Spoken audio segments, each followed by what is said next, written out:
Lieutenant Mara Solren's breath came in short, ragged bursts as she leaned against the cerulean-painted viewport of patrol vessel Ardent. Beyond the reinforced crystal, the cobalt skies of Nema Prime were streaked with incoming fire crimson, trails that blossomed into fiery blossoms against the pale atmosphere. She swallowed bile as the first Corvaxian torpedo struck the city's outer shield, detonating in a column of plasma that bloomed like an otherworldly flower.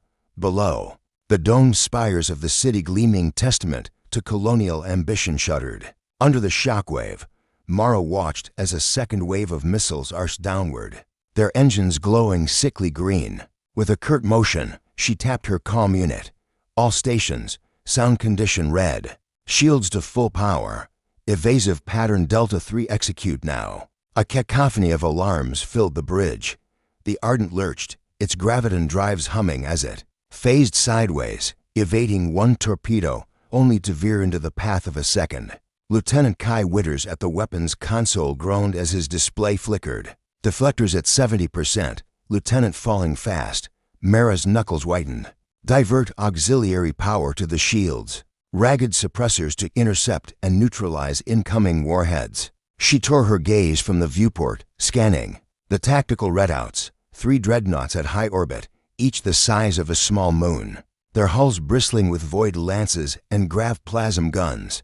Beneath them, squadrons of sleek Corvaxian fighters wheeled like sharks around prey. Ardent, too vigilant, status? She called. Captain Renzo Carr's voice crackled through her earpiece. Holding formation. But our port thrusters are offline. 3 kills so far. But I don't see how we can sustain another pass. Shields flickered again. Panels in the ceiling sparked and rained tiny droplets of molten glass. Mara gritted her teeth. Then we buy time. Draw their attention, lead them away from the city core so Rue's ground defenses can regroup. We make them pay for every meter. Below them, Governor Elia Rue hovered over a flickering holoscreen in the command center atop Nema Prime's central spire. Her auburn hair, streaked with gray at the temples, was pinned back in a no-nonsense coil. Round her, military officers barked orders. Ground batteries rolled into position behind blast walls. Automated turrets activated, and civilians evacuated toward the underground vaults. Still, her face was a mask of fear and resolve. Coordinates, she demanded of her aide. Colonel Vance Holtz, the officer tapped a holographic map. The Ardent and Vigilant are engaging at the Broken Ridge. If we can hold until they draw off the main strike, we'll have a chance to deploy the seismic lances. Rue's jaw clenched. Seismic lances were experimental earthquake generators intended to fracture the bedrock beneath the invaders' landing zones, but untested. Do it, she ordered, and prepare the crystal beacon for activation. If that device fails to transmit our distress call, we may be alone. Back in orbit, the Ardent shuddered violently as another wave of enemy fire screamed past. Lieutenant Winters winced. Sensors are jammed, getting ghost signals. The viewport gasped, then darkened momentarily as the ship's emergency power kicked in. Mara tapped the side of her helmet. Manual link override, patch me through to planetary defense. Silence, she cursed under her breath. Electromagnetic interference was all but blacked out her uplink. They've locked us out, she said grimly. No mother star's light in the tunnel, Captain. Renzo's voice was a low growl. Then we improvise, Ardent and Vigilant. Break formation, split into teams. You take 3 fighters south, I'll take to north. Hit their flanks and regroup at Point Aegis. A beat. May the Mother Star guide us. Mara's heart thundered. Splitting a 2-ship patrol in the face of dreadnoughts was suicide but necessary. Copy that. She turned to her crew. Fighters Alpha, Bravo, Charlie, lock on. Let's show these bugs what colonial steel looks like. The Ardent's fighters, a triad of sleek interceptors, screeched away from the mothership, engines flaring sapphire as they dove toward the Corvaxian flank. Mara watched them go, her chest tight with dread. If they fell, there would be little left to shield the city. Below, seismic lances erupted in a valley 5 clicks to the east. The earth groaned and shattered as controlled quakes rent the bedrock. On the ground, alien walkers, tall, spindly constructs of black metal, stumbled and buckled, their legs twisting like broken insect limbs. national defense turret batteries. Rake the crippled machines, their bursts of tracer fire painting the sky with jagged orange lines. Yet for every walker felled, to replace it, the Corvaxians pressed forward. Indifferent to terrain, their void lances carved through human defenses. As easily as a knife through butter, civilians fled in panicked throngs, shepherded by convoy ships toward the buried bunkers that honeycombed the bedrock. Beneath Nema Prime, Mara's calm channel crackled alive. "Lieutenant, this is Governor Rue. If your fighters can divert them, for another 10 minutes, we'll activate the beacon.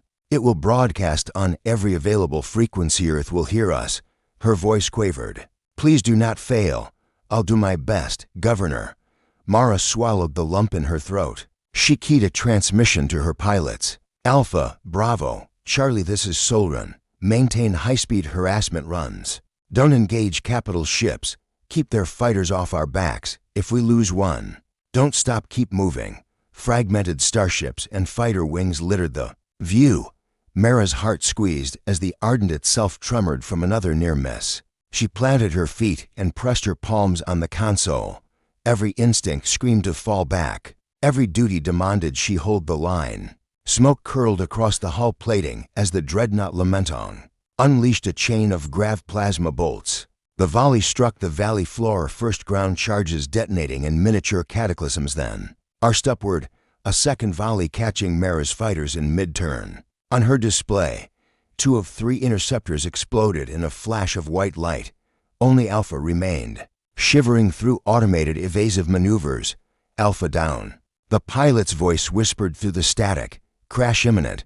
Coordinates falling." Toward the west ridge, Mara's heart froze. "Bravo, break and cover. You're on your own now, lead them back to me." She grabbed the comm mech. "All hands. Fall back FTL 5 seconds, prepare for vector jump." But the Corvaxians anticipated them. A cascading volley of antimatter mines deployed from a hidden frigate detonated. Across the interceptor's path, the Ardent rocked so hard her helmet light flickered. Sparks rained from the overhead conduits. Systems streamed ERROR. On every panel, "Damage report," she barked. Lieutenant Winter's face glowed with panic. "Life support compromised. Hull breach aft. Main reactor at 60% and dropping." Mara's fingers hovered over the FTL activation sequence. She hesitated. Jumping now would strand her fighters and leave the planet's fate sealed. But staying would kill them all. She closed her eyes and exhaled. "Initiate jump," she ordered. All hands brace for impact. A stuttering pulse filled the bridge as the graviton coils charged. Time stretched.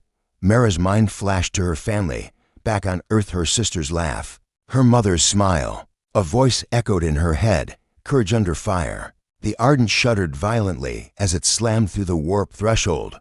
Red lights bled into blue. Systems flickered. The viewports burned white, then went black.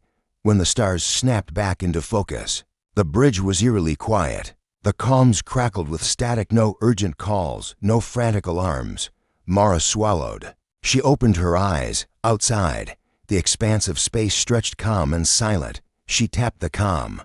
"Ardent to all survivors, report status." A heartbeat passed. Then, distant but clear, "Ardent, this is Vigilant. Engines at operational. Fighters to lost. 1 operational. Matching vector. Request status." Mara closed her eyes in relief. "We're alive. Shields at 40%. Reactor at 50. We drew them off long enough." She looked back at the viewport, where the ruined silhouette of Nema Prime hung against the starfield. Smoke and fire still blossomed on its surface, but the domes, though cracked, remained. "Governor Rue," she whispered, voice steady. "We live to fight another day." Somewhere deep in the void, a distant siren sang the approach of salvation.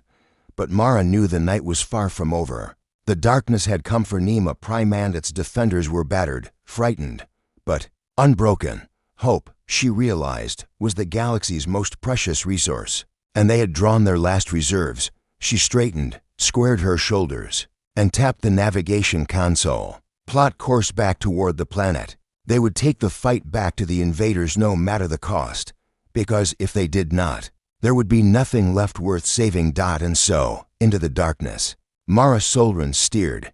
The battle for Nema Prime had only just begun. The Ardent emerged from the shimmer of hyperspace, only to find the void around Nema Prime thick with smoke and debris.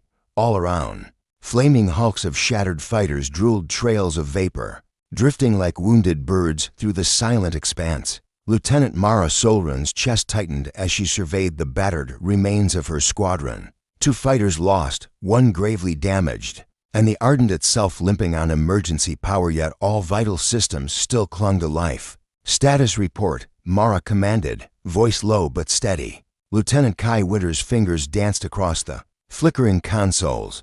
"Shields at 30%, hull integrity at 45. Reactor is stable at emergency reserves. Fighters only Alpha remains combat ready. No planetary uplink.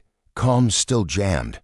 Matter jamming frequencies from the Korvaxians." Mara muttered under her breath, "They don't want us calling for help, not yet." She released the holster of her sidearm man antique Colonial Service P3 but didn't draw it.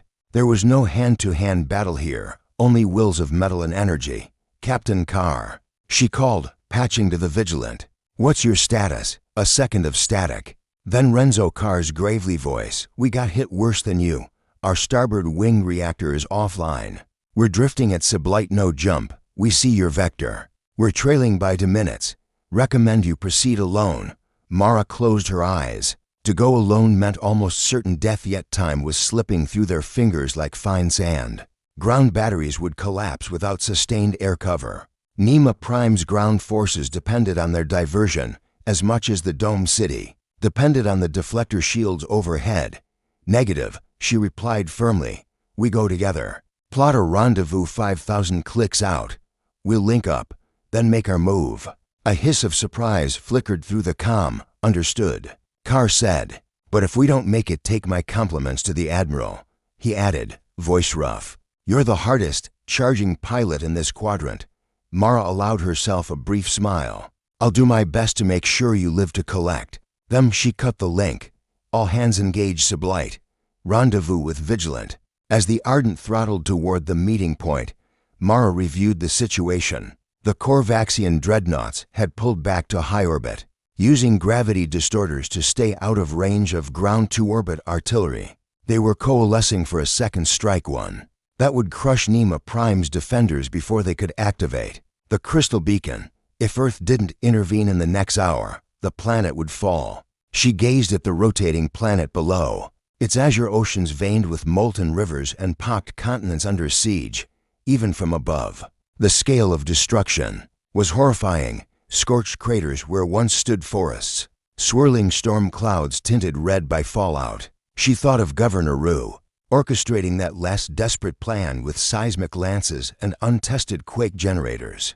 The best-laid gambit of the colony depended on 2 crippled patrol ships to buy enough time. Through the calm, Lieutenant Winters spoke up. "Lieutenant, energy readings, there's an unknown signature approaching our position at high velocity." "No designation." Mara frowned. Visual, a split second later. Long-range optical feeds flickered, then resolved into a sleek silhouette, an elongated cruiser no human registry recognized. Its hull was smooth, horned forward like the prow of an ancient bark. Solar panels, tiny filaments of reflective alloy radiated pale violet glimmers as they rotated to catch starlight. No markings, no insignia, only the eerie shimmer of alien tech. "Identify," Mara ordered, heart pounding. "Unrecoverable data," Winters replied. "Sensors can't penetrate its coding stealth field or reactive camouflage." Mara's jaw tightened. "Open hailing frequencies. All bands. Let's see if they want to talk or fight." Static crackled. Then, in a voice that resonated like distant thunder, a deep baritone intoned, "This is the Solar Navy flagship. Aegis, stand down your weapons and withdraw from this system, or be destroyed." Mara froze. The Aegis, the mythic vessel whose name alone had kept rogue states in check across the inner rim. Last official record placed it in overhaul at Titan shipyards 2 years ago. No one believed it still flew. "Tell them you read you loud and clear," she whispered to Winters. "Patch me through." Seconds later, the viewports of the Ardent and Vigilant were bathed in the argent glow of dozens of ships, slipping into the system behind the cruiser. Destroyers with triple-barreled arc turrets, light carriers humming with fighter complements held in magnetic bays, battleships bristling with missile pods and plasma bore lances, all bearing the twin suns emblem of Earth's solar navy. Governor Ru's plea for help had reached the edge of the cosmos and been answered. "Admiral Tanaka, this is Lieutenant Mara Solran of the colonial fleet vessel Ardent," Mara said, voice steady as she addressed the HOLO-com feed. "We're coordinating with Vigilant to draw off the Korvaxian main force. If you've got the firepower, now's the time." The image of Fleet Admiral Hiroshi Tanaka flickered into view, a tall man with salt and pepper hair and steel-gray eyes that betrayed nothing. His uniform was immaculate, his bearing unflappable. "Lieutenant Solran," he began in measured tones, "you and Captain Carr have done exemplary work. Prepare to re-engage on my command. I'll give you a 5-minute window to turn your ships around. After that, Aegis and her escorts open fire." Mara inhaled, feeling the weight of every soul on Nema Prime pressing down on her. "Understood." The feed cut. Behind Mara, Winters exhaled. "They mean it." Mara nodded. "They always do." She keyed the comm to Vigilant. "Captain, circle back. We've got lifelines now." Carr's relieved laugh crackled through her headset. "Acknowledged. Setting course. See you at the rendezvous."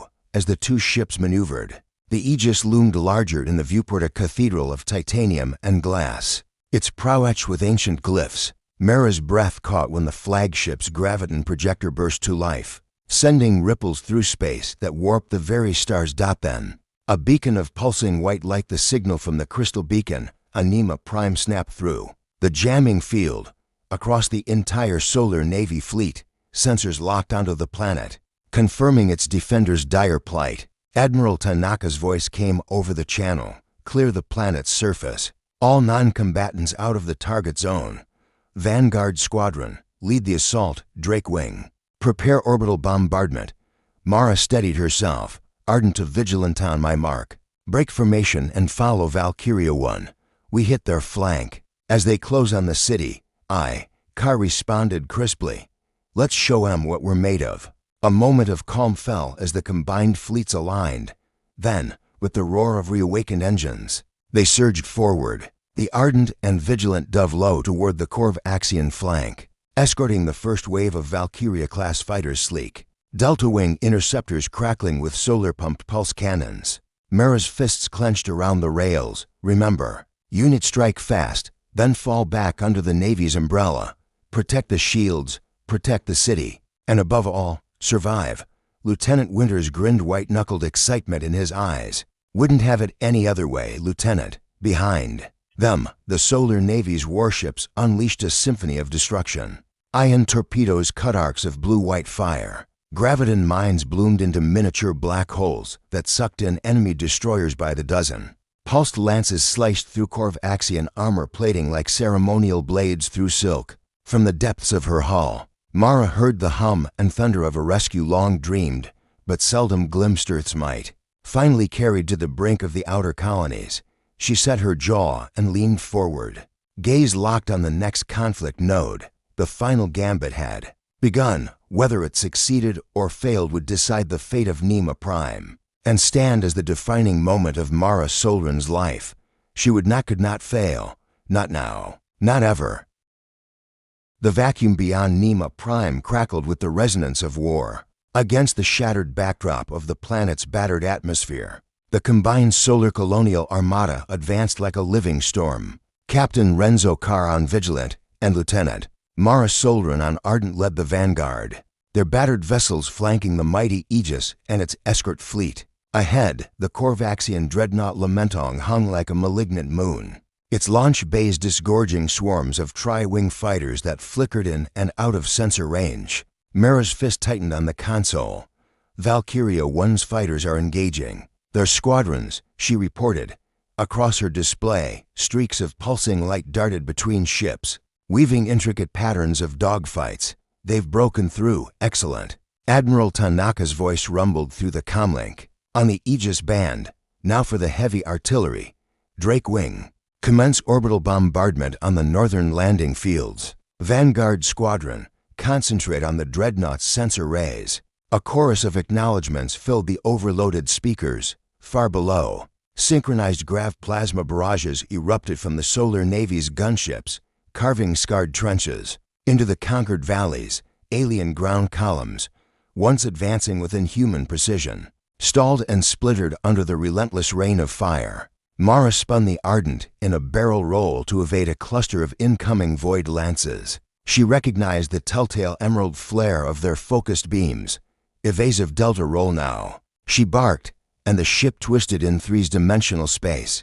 The enemy bolts grazing the outer deflector shields and fracturing into strands of crackling energy dot above them. The Lamenting bellowed a deep, resonant shockwave, its planetary siege guns charging for a sweeping broadside that would have turned the city's shields to molten glass. Kar's Vigilant cut in between them, flattening its vector to draw the fire. The dreadnought's massive guns swung, trackers locking onto the smaller vessel. Just as the first shot cleared its barrel, a nail-biting second before the cannon cleared, Mara fired. Ardent to target, she shouted. Her last remaining fighter, callsign Alpha, rocketed out of the hold, twin pulse beams slicing through the dreadnought's ventral port. The explosion rattled Mara to her core, and in the same instant, a squadron of Phaeton-class destroyers unleashed a volley of grav torpedoes. The dreadnought's shields flared, then collapsed in a blooming cascade of damage reports. Direct hit, Winters cheered. Shields at 10% and falling. Keep it up, Mara urged. She jinked left to place the dreadnought between her and the planet, using its mass as a shield against the worst of the enemy fire. Vigilant, join me, ramming speed on my mark. Kar's voice crackled back. Copy that. Moments later, the two colonial vessels tore into the dreadnought's flank, tearing away armor plates in a brutal pincer maneuver. Sensors lit up with cascading breaches as the Lamenting convulsed, then rolled helplessly. Its remaining fighters swarmed to cover, but the Solar Navy's Valkyries sleeker, faster. Armed with convergence pulse cannons sliced through them like blades through mist. Below, the crystal beacon atop Nema Prime glowed brighter than ever. The ancient relic, designed to amplify distress signals across stellar distances, throbbed with white light as its gravitational amplifiers resonated with the planet's core. Allied sensor nets picked up the beacon's pulse and relayed it to every ship in the fleet. The morale boost was palpable. Humankind's full might had arrived, or still. The Corvaxians had not surrendered. From high orbit, their carrier Maleficents launched a strike package of heavy bombers, each bristling with anti-ship mines and proton warheads. The bombers fell in ominous chevrons toward the fleet, their engines flaring ghostly blue. Incoming. Bombers, Mara warned. Depth charges offline, use standard intercept. She clutched the throttles as the Ardent dove into a living ocean of fighters. To intercept the bombers before they could reach the larger ships, the fighters streamed past her, dodging tracers and returning fire. Bracing herself, Mara cut power to the forward shields and aimed the ship upward, using its belly plating to deflect debris. At 0.5 clicks, she triggered the emergency grav squall projector. A ripple of distorted space expanded outward, knocking the bombers off course and tearing away several of their wings in a violent bloom of force. Stunned, the remaining bombers tumbled helplessly into the abyss far short of their intended targets. Bomber threat neutralized, she confirmed, voice hoarse. Her knuckles ached from gripping the controls, but she held firm. Beside her, Kar executed a perfect loop, releasing a thermal decoy cloud to lure away a pack of seeker missiles. Never doubted it for a second, he quipped, though the tension in his voice betrayed the cost of the engagement. Across the battlefield, the Corvaxian command ship Oblivion's maw flared into existence behind the Maleficents, disgorging yet another wave of fighters and launching broadside volleys of plasma arcs. Its presence threatened to stall the Allied advance. Admiral Tanaka's voice cut through. All forward units, concentrate fire on Oblivion's maw. Full spread grav torpedoes, calibrated to its hull frequency. Go, go, go. Mara braced herself as the Ardent maneuvered into firing position. She locked onto the carrier's aft shields and released a salvo of grav torpedoes. The warheads spiraling in like predatory fish, the torpedoes struck in unison, each detonating into a miniature singularity that ripped through the alien armor. Simultaneously, Kar's Vigilant unleashed a volley of plasma darts. each dart imbued with high-yield isotopes designed to burst upon impact. The combined onslaught sent Oblivion's maw into convulsions. Its shields flickered, then collapsed. Explosions bloomed across its hull as magazines from weapons pods detonated. In cascading chain reactions, the carrier broke in half, its dissections tumbling apart in silent funeral. A thunderous cheer rolled across the Allied comm network, though, in the cold emptiness of space, it was little more than an echo. But to Mara and Carr, it felt like the hottest inferno. "We did it," Mara breathed, sweat beading on her brow. "We broke their backbone." "Not yet," Carr reminded her. "The dreadnought's still trucking. We need to finish the job." Mara nodded. "Ardent and Vigilant target the La Mentong's residual shield generators. Then we converge for the coup de grace." With practiced precision, the two ships danced around the smoking wreckage of the fallen carriers and frigates. Fighters from the Valkyria wings swirled in protective circles, mopping up stray Korvaxian pilots who'd evaded the main battles. Ion trails and plasma streaks painted the void in delicate filigree, as point defense turrets and pulse cannons blazed out. Moments later, the dreaded La Mentong drifted, its systems in freefall. Its engines sputtered, unable to hold formation. Carr's voice crackled in Mara's ear. "On your mark." She took a deep breath, aligning her vectors, mark, in unison. Ardent and Vigilant unleashed their final volleys.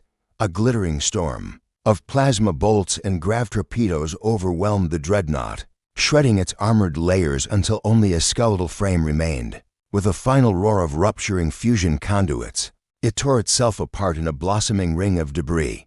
Silence enveloped the battlefield again, this time unbroken. Mara floated at her console, heart hammering, watching particles and wreckage drift off into the depths. Then, as if on cue, the distant voice of Admiral Tanaka echoed once more. "All ships, cease fire. The Korvaxian threat has been neutralized. Secure the battlefield and prepare for orbital recovery operations." Tears stung Mara's eyes as she whispered, "We won." Carr's voice was gentle, reflective. "For Nema Prime, and for Earth." Below them, the battered domes of the city caught the glow of the surviving starships. Through the viewport, Mara saw Valkyria fighters wheeling overhead in victory loops. In the command center of the planet, Governor Room must have felt the same surge of relief that Mara did. A lifeline thrown across the gulf of space, binding colonists and Earth in mutual salvation. Against all odds, the defenders had held. The strongest fleet in humanity's history had answered their call, and in the aftermath of the fiercest gunfight either side had ever known, they stood poised on the brink of something greater than war, unity born in fire, a promise of peace, forged on the anvil of sacrifice. Mara eased back in her seat, exhaustion finally catching up. Somewhere within her, beneath the roar of victory, a different kind of battle stirred the struggle to believe that this moment of triumph could last. But tonight, at least, they had proven that even in the darkest void, courage and solidarity could shine brighter than any star. Silence reigned in the void once more, broken only by the soft hum of reactor coils and the crackle of coolant lines before them. The shattered remnants of the Korvaxian armada drifted like fallen titans, hulks of twisted metal, empty of life. Their once proud banners of conquest now mere drifting scraps. Lieutenant Mara Solran allowed herself a moment to inhale, the weight of everything they'd endured settling heavily upon her shoulders. The ardent sensors blinked back to life, sweeping the debris field for survivors. Round her, battered escorts and frigates began systematic search and rescue patterns. Valkyria fighters from the Solar Navy's Vanguard Squadron, their sleek delta wings scorched and scorched again, hovered in triads, scanning every dark crevice for life signs. "Life signs, Lieutenant," came Kai Winter's measured voice. From the console, a dozen colony fighters hulled, but intact, and 3 Korvaxian pods. Faint biometrics. He tapped a sequence and routed feeds to the main holoscreen. Across the viewport, the lights of drifting life rafts glowed, tiny beacons of hope amidst ruin. Mara exhaled, relief flooding her. "Bring them aboard," she ordered softly, "and muster all medical teams for triage." Moments later, med shuttles ferried the wounded from crippled colonial interceptors. Mara watched as a young pilot, barely conscious, was carried into the Ardent's medical bay by two corpsmen. The boy's visor was cracked, his flight suit scorched, but a flicker of recognition crossed his face as he saw Mara. She offered a reassuring nod before turning back to the viewport. Below, Nema Prime revolved slowly, a wounded jewel in the silent expanse. The twin moons cast silver halos across the cloud-streaked atmosphere, now stained with the orange glow of burning wreckage and smoldering craters. On the planet's surface, reconstruction teams had already begun repairing shield generators and reinforcing dome integrity. Grav drones flitted across the plains, erecting new blast walls even as salvage crews scoured the valleys for scrap. Mara whispered to herself, "They're rebuilding already.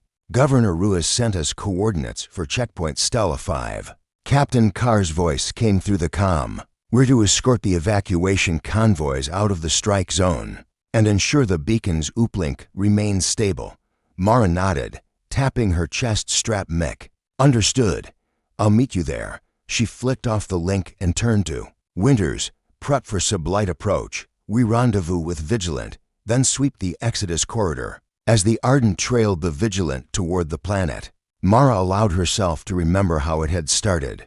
The first missile streaking across Nema Prime's sky, the crackle of alarms, the moment hope had flickered out, and then the gleaming silhouette of the Aegis, its graviton projector blossoming into life, tearing the enemy line apart. The memory made the hairs on her arms stand on end. "Lieutenant," Winters said gently, "you did this. You held on until help came." She managed a tired smile. "It wasn't just me. It was all of us, colonial fleet, solar navy, ground batteries. Every person in those vaults bet on us to win." She pressed her fingers to the cold glass, her reflection superimposed over the battered planet. "We gave them a reason to stand up again." Below, on the surface of Nema Prime, Governor Elia Rue stood atop the exposed summit of Highspire Tower, her auburn hair blazing in the dawn that spilled across the broken landscape. Around her, survivors emerged from bunkers and blast shelters, blinking in the light. Children clutched tattered data pads. Elders sheltered small metallic cases housing the last seed stocks of Nema Prime's genetically engineered flora. When the evacuation corridor opened, desperate families boarded grav lifters bound for orbital stations, leaving behind memorials to friends and neighbors lost in the siege. An elderly botanist named Dr. Helia Joven pressed a single phial of amber liquid into Rue's hand-engineered sap from the world's last bio-orchard. "Plant it," she whispered. "Let life root in the ashes." Rue tucked the vial close to her heart as the first convoy launched. She watched the pale dots ascend into the sky, her chest tight with both sorrow and pride. Across the broadcast channel, her comm crackled. "Lieutenant Solrin, on behalf of every citizen of Nema Prime, thank you." Mara's voice came back, steady but soft. "It's an honor to serve, Governor." "Promise me," Rue said. "Promise me you'll keep fighting for the colonies. So this isn't the last jewel to fall." Mara looked at the stars, her eyes steeled with resolve.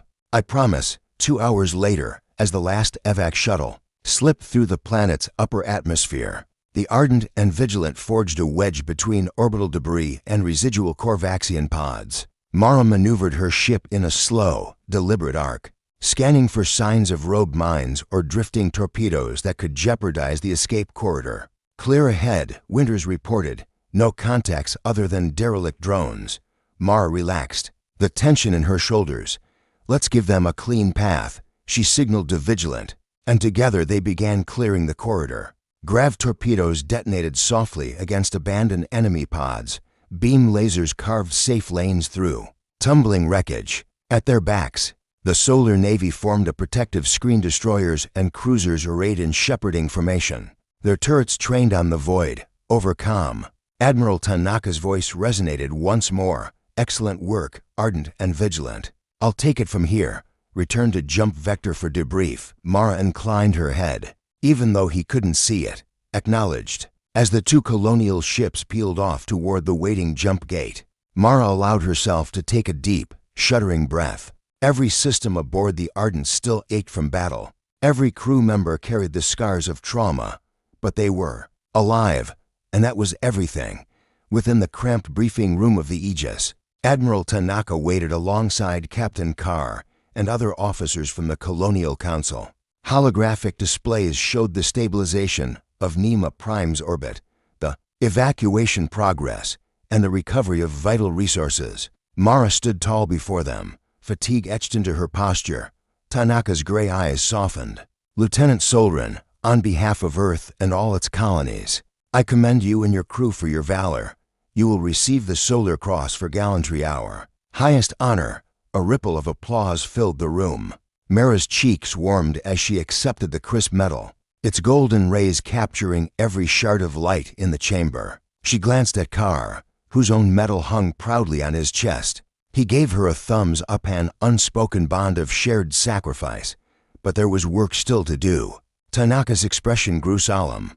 "This victory is decisive, but the Korvaxian Empire still stands. We must press forward, secure our borders, and ensure no world suffers as Nima Prime did. Will you stand with us, Lieutenant?"